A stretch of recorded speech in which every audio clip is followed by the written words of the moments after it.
signboard baru Chibana. By the way, dekat Chibana, murah. Kalau korang rasa macam berat sangat nak makan nasi, kita ada chicken tenders. Chicken tenders ni, bulan puasa ke, cuti sekolah ke, memang kita punya best seller. Pakai glazing teknik dekat chicken tenders, kita tak celup, kita tak nak dia punya chicken tenders tu terlampau soggy. Bismillahirrahmanirrahim, tanpa sos.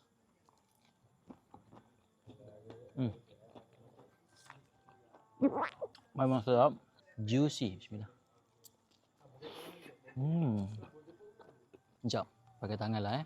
So ni boleh nampak dia punya honey glaze dia. Dia rasa manis-manis sikit, pedas sikit saja. Dan ni kita punya dipping, honey mustard. Dia rasa creamy masam sikit. Bismillah. Memang ngam lah dengan chicken tenders ni.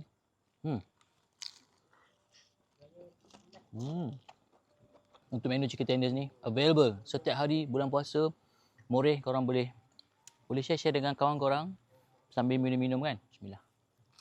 Korang nak hot boleh, nak ais boleh, boleh cakap dekat staff kita orang. So ni kita letak ais. Bismillahirrahmanirrahim.